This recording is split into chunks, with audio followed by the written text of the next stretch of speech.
was trying to stay away from straight formal and just keep it, Fantastic. at least for now. Fantastic. We don't want to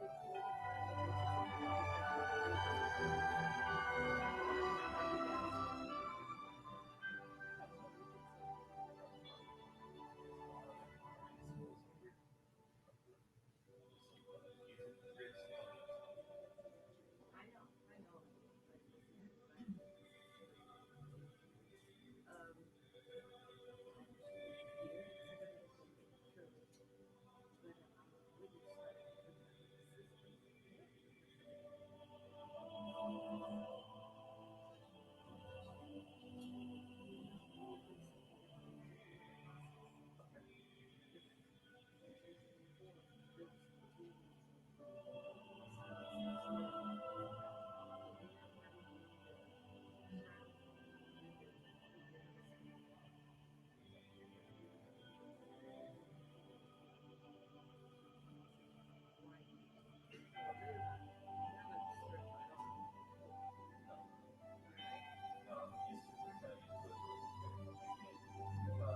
Somebody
Vosberg.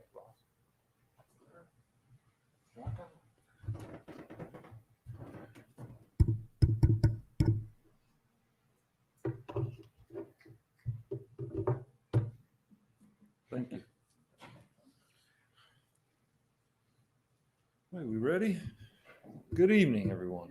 Welcome to the Thursday night meeting. If you don't know me, my name is Tim, and I'm going to begin tonight's meeting.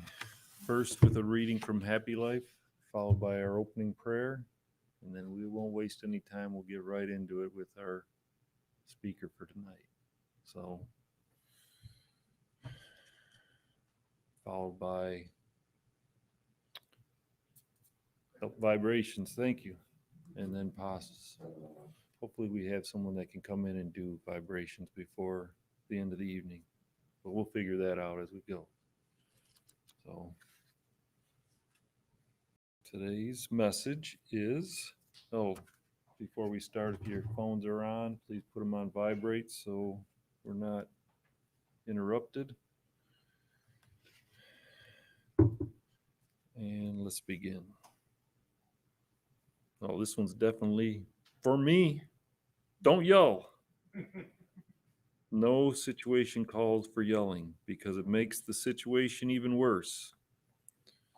When you speak in a normal tone, the rowdy will become silent so they can hear you. Interesting. Should you try to compete with them by yelling too, you will lose your voice and will not be heard. Strong lesson for me today. The voice reveals a person's behavior and emotional state. We are not referring to the vocal dynamics of professional speaking, which does have its purpose, but to a natural, audible, and friendly tone. Have you heard yourself on tape? Thankfully, no. Especially when upset. I need to make a copy of this and take it home and put it on every wall in my house. It's with my little 9-year-old. And I know I shouldn't do it. I know, but somehow it rears its ugly head. So, with that, relax in your chair and we'll have an opening prayer.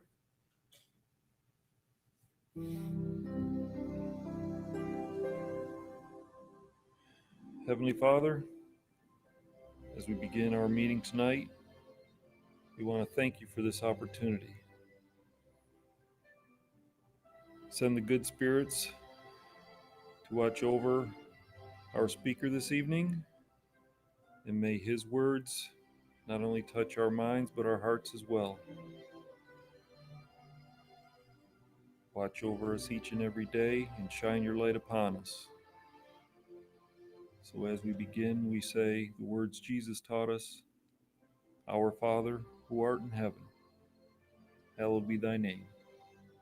Thy kingdom come, thy will be done, on earth as it is in heaven. Give us this day our daily bread, and forgive us our trespasses, as we forgive those who trespass against us. And lead us not into temptation, but deliver us from evil.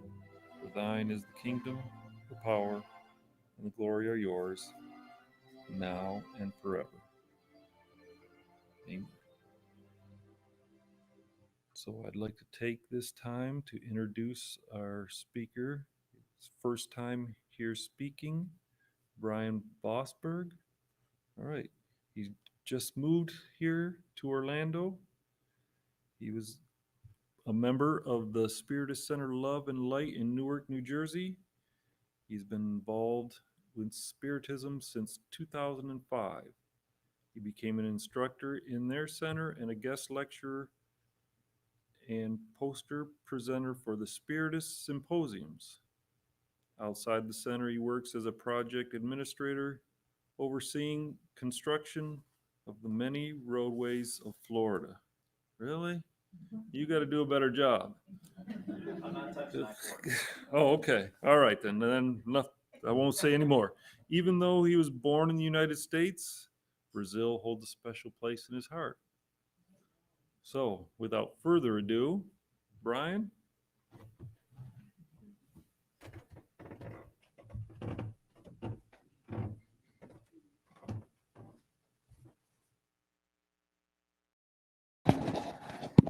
Okay. Good evening, everyone.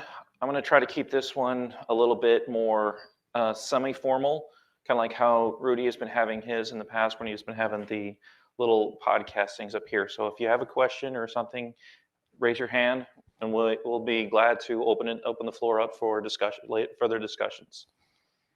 So when I was asked to do this one, they were sitting there saying, like, what's the Spiritist view on Jesus? What is that? What is why we still are deeply involved with Jesus' teachings and everything else, but we have a slightly different perspective on him than what you would see in the Catholic Church or other denominations and everything else. They take things and they put Jesus on this very, very high pedestal, and then Allan Kardec, with the help of the spirits and everything else, they came around and they were sitting there saying, like, we put him too high up. We forgot something along the way. So I'm going to start with the Spirits book. Question number 625. What is the perfect standard that God has offered to humankind as a guide and model? Their answer was very simple. Look at Jesus. And then Allan Kardec did his commentary. Jesus is the highest standard of moral perfection to which humankind on earth may aspire. God offers him as the most perfect model, and the doctrine he taught is the purest expression of God's law because he was animated by the divine spirit and was the purest being that has ever walked the earth. Now let's start breaking that apart, because now it's sitting here saying, like, wait a minute. He's the perfect model. He's a standard. What does that mean? Well, part of it means it's like, to kind of play around with the dogmatic things, it's like we are also divine beings. We are just as divine as Jesus. We are not as elevated as Jesus because he's the most perfect being to walk the earth. We are still, as Spiritism has taught us, we are imperfect, but we are perfectible. We spend many, many reincarnations, life after life, getting just that little bit better. Sometimes we fail, sometimes we do better. And we always try to improve. And we always try to get better. But then they were sitting there, it's like, but we have someone to look to, someone to emulate, an example. It's like, and then Jesus himself even said it a couple times. He's sitting there, it's like, pick up your cross and follow me. So he's sitting there going around and sitting there saying, like, live as I lived. Learn to be like I am. I'm the example. I'm showing you the way. I am the way. I'm the way, the light, and other things. We hear this all the time from him. And he was sitting there telling us, it's like, and he taught us the purest expression of God's law. He never broke any of the 10 commandments. In fact, he even simplified it down to the 2 big ones, which will be coming up on the next slide. But you don't ever hear him saying, like, he didn't steal. He didn't bear false witness against a neighbor. I mean, he loved God above all else. It's like you can go look through just think about the 10 commandments. He didn't break a single one of them for his entire life. That's hard to do, especially for us. I don't think we can get through one day without breaking a commandment. And he did it for years, his entire life. So he told us a way to do it. So we look at here, and we have the spirits coming by and sitting there and saying, hey, remember, you're on the same path as Jesus. We're further behind. He's big brother. He's, in our, just using the humanities term, he's firstborn. He's the first. He knows he's the farthest ahead of all of us.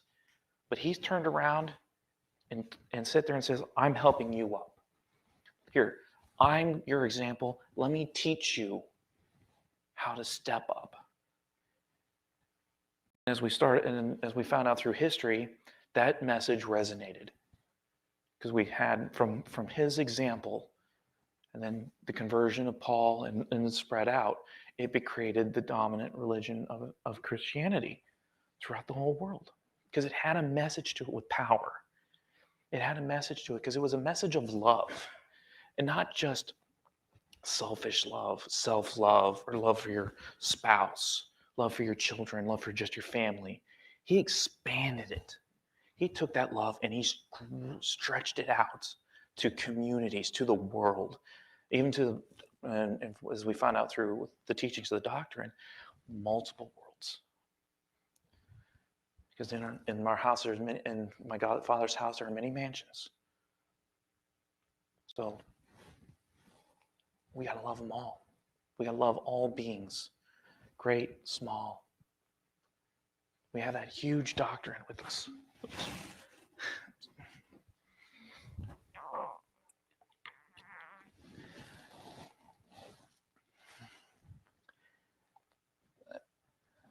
Didn't click.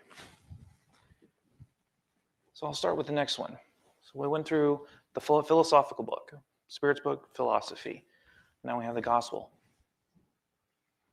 Gospel according to Spiritism. First chapter. Jesus did not come to destroy the law. That is God's law. He came to fulfill it. That is, to develop it, to give it its true meaning, and to adapt it to the degree of humankind's advancement. That's why that is the law may be found the principle of duty to God and one's neighbor, which comprises the basis of his doctrine. Jesus modified them profoundly, either in the form or in substance. He constantly combated the abuse of outward practices and the erroneous interpretations. And he could not make them undergo a more radical reform than that of reducing them to these words: love God above all things and your neighbor as yourself. And stating, this is the whole of the law and the prophets. Those are your two greatest commandments right there, even a little bit further simplified. But by simplifying it, he made it far more encompassing. It's like, love your neighbor. Who does that apply to? That's everybody. That's your enemies. That's the person down the street. Like, we all have these people. We have something that bothers us. We all have these people that just, for whatever reason, we just don't like. But we have to love them anyway. Jesus did. I mean, in Jesus' time, what was he doing? He didn't stay with the Jews. He went out amongst the Gentiles. He took his message and it's like, no, I don't need to teach them. They've already got the message. I'm giving it to somebody new. I'm stretching it out. And in thus doing, and through all of many of his parables, he would sit there and saying, it's like, the people that are outside may actually be the better people. You may find good people in there. The Good Samaritan is a big case in point. How many times have we heard this parable? And it's like, the Samaritan was the one that was hated. He was the one that everyone in the Jewish community hated. But yet, that was the person that did all the good. Not the priest, not the banker. They walked right on by. But it was the person that people least expected came to their help.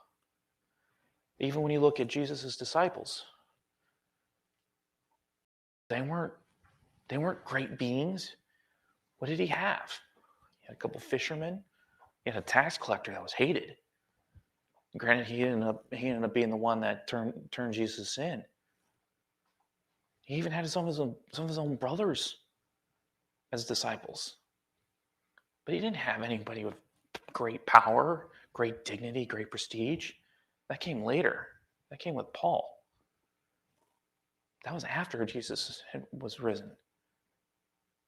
But that's when he did his Damascus moment.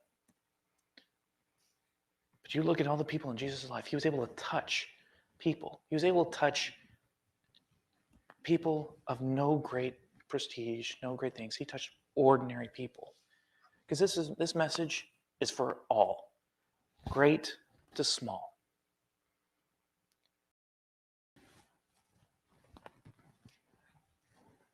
And it was abuse of our practices.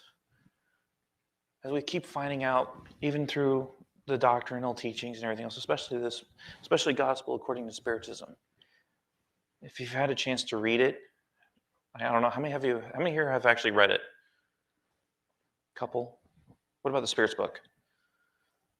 Okay. About half of you. So you've read through, especially when you read through the Gospels, there's some things in there that's like, they don't teach you at church, at synagogue, wherever. They're different. They make you think. But the other thing too is we found out, like as Jesus was saying, Jesus is the example. So you gotta be like Jesus. You have to take up your cross and follow him. So how are you going to do that? I mean, pretty simple. Love God above all things and your neighbor as yourself. Simple words, hard to follow, right? But that doesn't mean we don't keep trying. That's why we're here. That's why we are drawn to Spiritism. Because it sits there and says it does something a little funny. Spiritism brings in science into the equation. This is a little bit further on that same section, but I'm going to jump to the end real quick. Science would have to contribute strongly toward the emergence and development of these ideas. Therefore, it would be necessary to give science time to progress. This is one of our big things. How many of you have heard Spiritism as the third revelation? In Moses, then Jesus, and then Spiritism, from the Spirit of Truth. Yeah. And this is kind of what it's going for. This last one here, science. Had to wait for the awakening of science and humanity. It took a long time, too. But once it finally emerged, then they were saying, like, hey, people, again, science is not limited to the small group of people. Science is everything and everywhere, all things. And just like the previous law, it's like treat your neighbors yourself. Apply that to physics. You both fall down. It's not like one person falls down, the other one floats up. Everyone falls down equally. Treat your neighbor as yourself. If I fall down, you fall down too. You stub your toe, I stub my toe. Equality with all the within the universal principles. All of the law is on those two commandments. So I know we focus mostly on the moral laws, especially in Spiritism. But also, we got to keep remembering, God didn't just create morality. He created the whole universe, everything. Jesus, as I was reading, doing my preparation, Jesus is God's medium. There is no one, no spirit that's going to channel through Jesus except God, the supreme intelligence, the first cause of all things. Spirit's book number 1. That one hit me hard. So when you have somebody channeling supreme intelligence and sharing it to the world, what does it say? Even Allan Kardec, when I was doing his things, the only thing no one on this planet will ever argue about is the moral principles that Jesus has espoused. All his moral lessons, nobody refutes him. Everyone says, that's right. You should live that way. You take the Good Samaritan, it applies in every religion. You just change out Samaritan. It's like, it doesn't matter, Hindu, Buddhist, Islam, Christian. If there's someone in need, you should be obligated to help them. He gave us those messages. So as we're getting closer to acknowledging Christmas, his birth, we're sitting here looking at this and like, wow, this person, and his ministry was only 3 years. And in those 3 years, he put down so much knowledge, so much here. Like even like if you're reading in here, it's like he did not say everything And on many points, he limited himself to sowing the seed of truths that he himself declared that he could not yet be comprehended. So in those 3 years, he dropped a lot of, to use a modern vernacular, truth bombs. He dropped a lot of wisdom on us in those 3 years. And we didn't figure it out then. That's what the third revelation had to do 169 years ago. We had to learn more about what he's taught 2,000 years ago. We had to sit there and think about it even more and figuring out how it applies. And now we got science and scientific method and everything else. We get to think of things through. So when we sit there and we look at the Good Samaritan, we always hear about the Samaritan part, but when we forget the background characters, we forgot about the Pharisee, we forgot about the banker, we forgot about these other characters that were in some of these stories. Because there's wisdom even in the background. So when he gives all these stories, yeah, we get the main story, we get the best story, but then sometimes there's stuff hiding in the outsides of his stories that we forget about. We focus on the main crux of the story, but we forget totally about the rest of it. So we have to go back and think about it. That's why, they tell you, go back, read the book, read the gospel. Even you can read the gospels according to Spiritism. Just like Happy Life, random page flip, do a random page flip with the gospel. It's fascinating how many times you can flip the gospel, and whatever is bothering you for that day, there's your answer right there on that page. How many people have done that? 1, 2, 5, myself, 6. So I just randomly flip through, oh wow. It's amazing the stuff you find on that page. And I really do hope that in the new year, the center will reopen doctrinal teachings in English. We can go back and start rereading those books. It's I may have gone through these, let's say 2005, so I've probably gone through the gospel, the Spirit's book 3 times over. Each time I'm still learning something new. I got a copy where I've highlighted, and then when I go back through it again, I use a different color highlighter, so I have a different color. So I was I have one of my Spirit's books has 4 different colors of highlighter in it, because I've gone through it so many different times. But I learned something new in each of them. Same with this, and same with Jesus' teachings. Just sit back and think. Take a moment, think. What's another parable? What's another story of Jesus that comes to your mind? Anyone? No? Wedding? Explain. What was the parable? Do you remember? Nope, just came to mind. Just came to mind. Okay. So let's see. I'm trying to remember if this is the one with them making. No, that's not where he did the feast, or is it the one where he turned the water into wine? Water into wine. So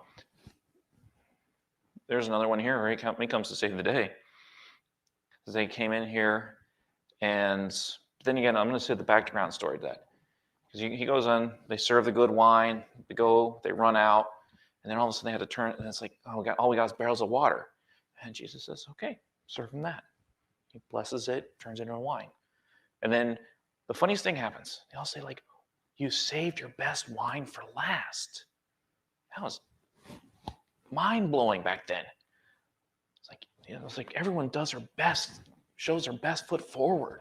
And here all of a sudden they comment that they saved their best for last, even though it was just water into wine. But it was still, when you start thinking about those other topics,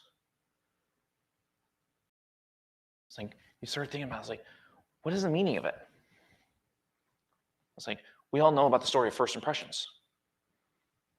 So we have a first impression, but then all of a sudden we come in and we have a surprise at the end. It's no. Your first impressions were good, but this other impression was even better. It's you're the quote from Aladdin, diamond in the rough. They thought you were good now. They thought you're getting better later. So when you start, and that's one of the things when you start looking at people, you go through and you start analyzing them. You do your first impressions, like, oh, that's a good person. That'll be a hard worker. That one's lazy. That one's going through troubles. Something like that. Whatever their problems are. But that's your first impression. Then as you go through and go through, you can find out some great things about this person, some amazing things. They're totally different from what you see on them, from what you see on that first impressions. I mean, look at me. As the gentleman says, like, I work on the roadways. I'm out there repairing the roads. So, and believe me, I pray a lot because I see some people speeding by, and we have a little saying that there's no magic in that orange witch hat, because that don't stop anybody. So we're out there driving, and you're hauling tail through the work zone. That little cone doesn't stop anything. So we don't put faith in that. And we try to, like, they even tell us don't have faith in the drivers. Watching the phone, driving along. So we don't want anyone to get hurt. And so I'm out there trying to make the road better. But at the same token, it's like I go through pain. I put everybody through a lot of pain. A lot of pain. But when it's done, when it's opened, no one's going to complain about the pain. It's like, oh, this is great. This is nice. Maybe you have to pay a little bit more for that express lane, but right now you're going through all the pain. Soon that's going to be gone, at least for a while. So we know everyone wants to flock to Orlando. It's growing. So, and that's what keeps me busy. I'll do something, it'll look good. Then 5 years down the road, not good enough. Add another lane. Okay. Well, let's do that with Jesus. Jesus came, gave us a lot of wisdom. So he added a lane. But he was smart enough. He put the room out there because he knew that's not enough. There's a consoler coming. Spirit of truth. Third revelation. And science. Science is coming. Humanity is going to wake up. It's going to learn. It's going to start learning things. And as it learns things, we're going to start expanding, being able to do more.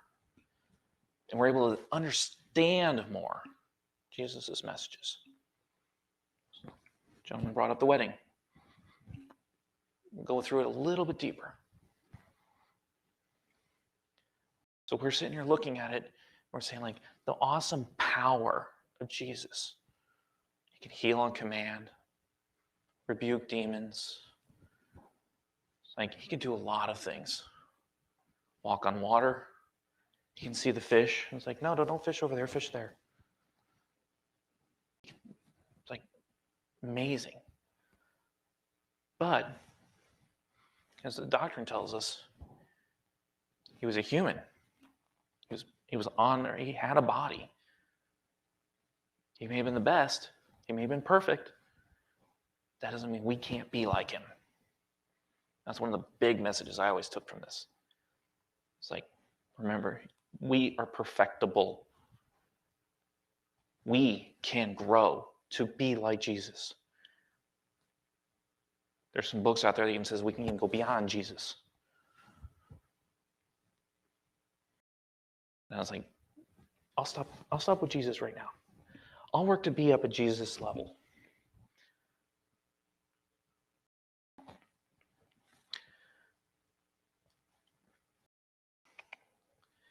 But yeah, I'll go back to it. He came to teach humans that true life is to be found not on the earth, but in the kingdom of heaven. To teach them that the way leads there, the means of reconciling themselves to God, and to forewarn them regarding the progress of future things for the fulfillment of human destiny. There's a section in here, I had to cut it out because, as you can see, this slide's pretty full. And it was talking about how the earth won't end until the last last piece of the law has been fulfilled. What is that? Well, in that little section that was out there, they were sitting there saying, like, it's us. When every single human on earth is perfected as Jesus, then we're done. But until that time, we're going to keep going. We're going to keep growing. We're going to keep learning. Jesus is still needed. His message is still needed. The pathway is still needed. We're all still going on that path. Even though we're all taking little different side routes to get there, we're all going the same direction. We're all still going up. We're all still being perfected. Like I said, we take our stumbles, we take our falls, we take our little side trips, but the journey is still the same for everyone.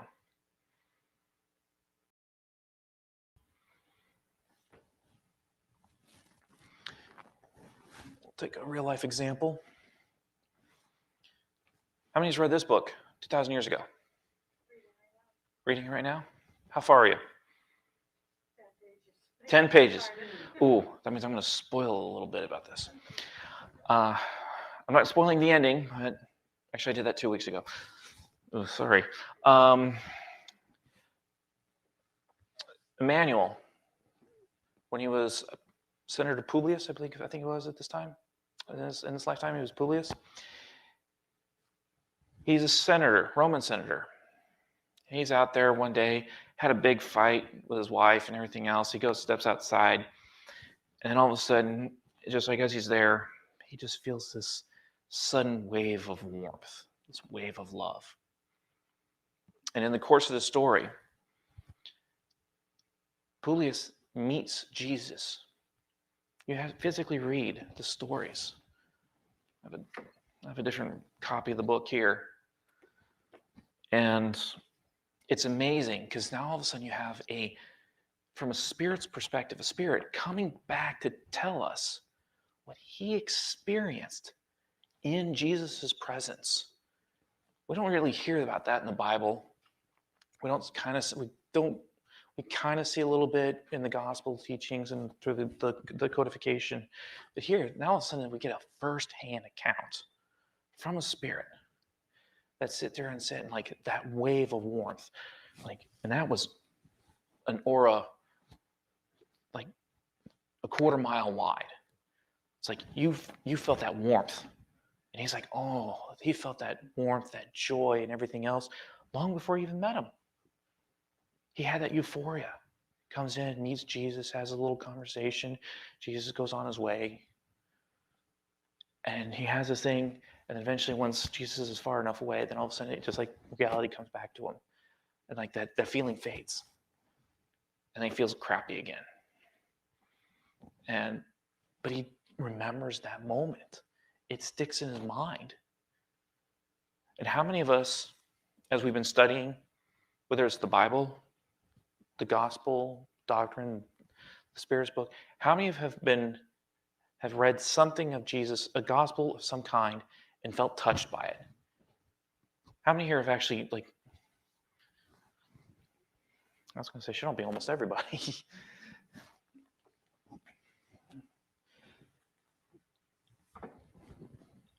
Every one of us has been touched by his message.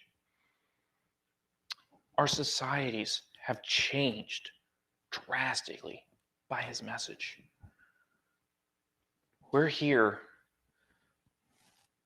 about ready to celebrate his birth, the beginning of his life, and the wonderful messages he gave us, how much he has changed the course of human history just by being born and starting a path that forever changed this planet and continues to change this planet to this day.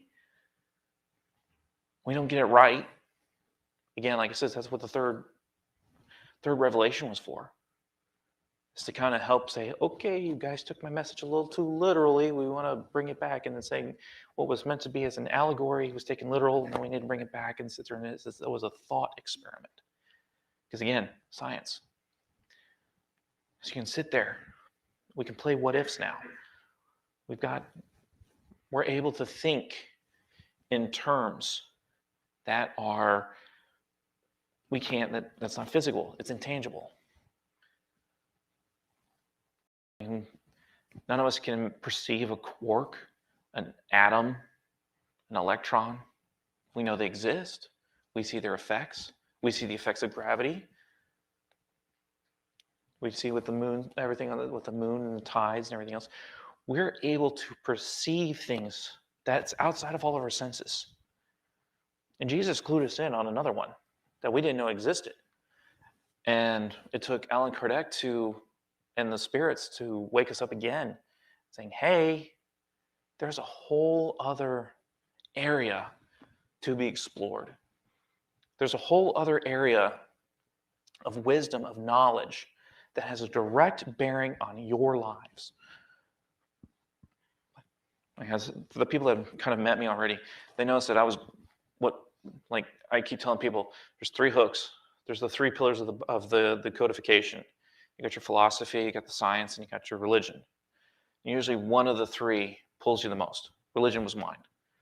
Like the moral laws, studying the moral laws, really hooked me and pulled me in.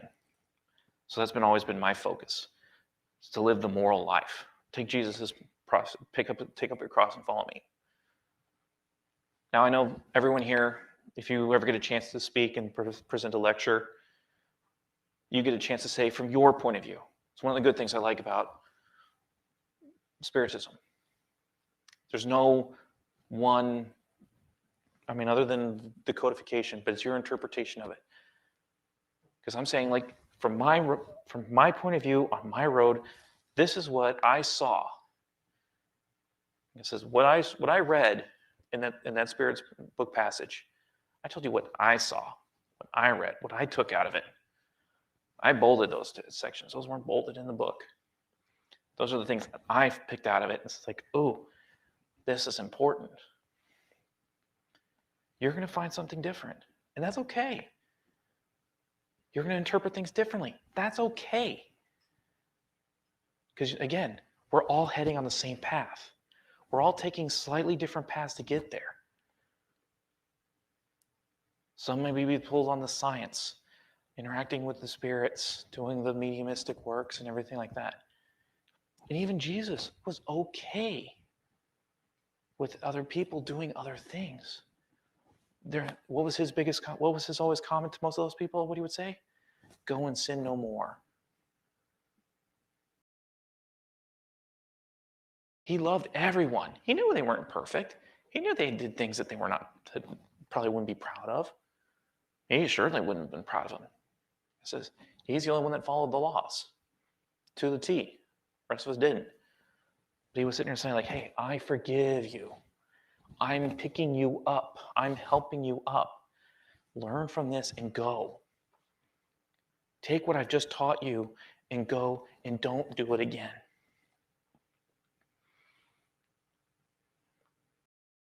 And we found out with the doctrine, it helped us out. That says when it helped us realize that we come back in multiple lives, that's another gift.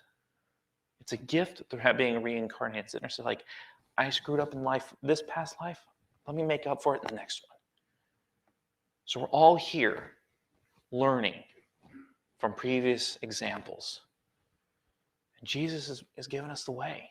He's the example. We see him in this little manger here and everything else. Humble beginnings. It's like no grandiosity, no. He was offered the frankincense, myrrh, and gold from 3 kings, 3 wise men. That's it. No fanfare, the angels and everything else did. And the animals certainly knew. But for the rest of humanity, nothing. Just another child born in Bethlehem. Came in from humble beginnings. Father's a carpenter. Humble. And yet, he came in and had so much power. Of course, he was born with it. He came with it. He's the perfect being. But yet, he didn't take pride. He humbled himself. He washed the feet of his disciples. He cleaned them. He washed them. He was a servant to them. He would teach them and everything else. But he would get down and help people. He would show charity. And he was freely imparting wisdom to humanity. We needed it. So we think about all the, like I am looking at all these gifts here. And we keep thinking like we give those to our family members and things like that. And we do have I believe there was a box out there for toy donations that goes out. So that's at least part of what he's taught us. Love your neighbors yourself. Here, let me have charity. Let me help somebody I don't know. Let me bring a child's face with a toy or something like that. Help brighten their day. Now that's great for one day for Christmas. But Jesus did it every day. I mean, there was another story. He got in trouble on the Sabbath because he healed on the Sabbath. It's like, why should I not help somebody because it's my supposed day of rest? This person needs help. If I can help him, I will help them. That's my love for him, this person. I don't know who he is, but I love him so much that I don't mind getting up and going to work and helping somebody. So we created all these fancy laws for ourselves and still having it to this day. We got all these things, if anyone follows politics, there's a whole bunch of laws there. But then we got to go back to those two big ones. Love the God with all your heart, all your soul, and all your mind, and love your neighbor as yourself. So we got to apply it. I got to treat you as I want you to treat me. I'm not going to, so as I said, I came from New Jersey. They're cutting people off as an art form. I got bored with that. I didn't like that. I was studying this, and I was like, so someone cuts me off, go with God. Peace be with you. But God bless you. You probably have to go, probably someone's in the hospital, something bad has happened, go. So I had to change my mindset. And yeah, have I accidentally cut people off? Yeah, sorry. And I usually would sit there and say, sorry, forgive me, in the rearview mirror. So I sit there and like try to apply that and say, hey, I don't want to, like, I don't honk the horn anymore. It's annoying as it is. I'll say like, beep, beep, hi. But I'm not going to be somewhere and like, you cut me off. Mm-mm. No, that's going against what Jesus taught us. Love your neighbor.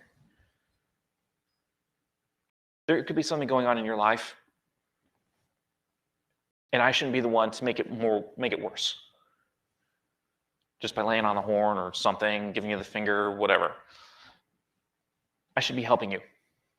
If you're racing to the hospital because your wife's about to give birth, yeah, I should get out of your way. I don't know you're coming. I don't know why you're running 100 miles an hour on the roadway.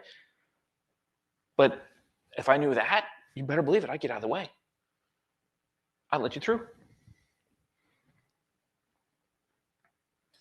So now's the time to go back and take a break and reflect. It's like take what Jesus teaches. Jesus was the example. We can be like him. We're supposed to be like him.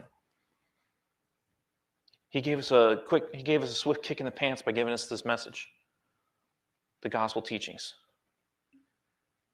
And it worked for a while, and we're still learning from it today.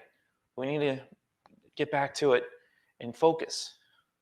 Humanity is very stubborn, it's very slow. Speaker's book says that many times over. But we have a chance to kick it into high gear and learn. Learn from our mistakes, learn from others, learn from people like me. I'm not perfect. I'm telling you my impression. Maybe there's something in it that you can take from it. I hope so.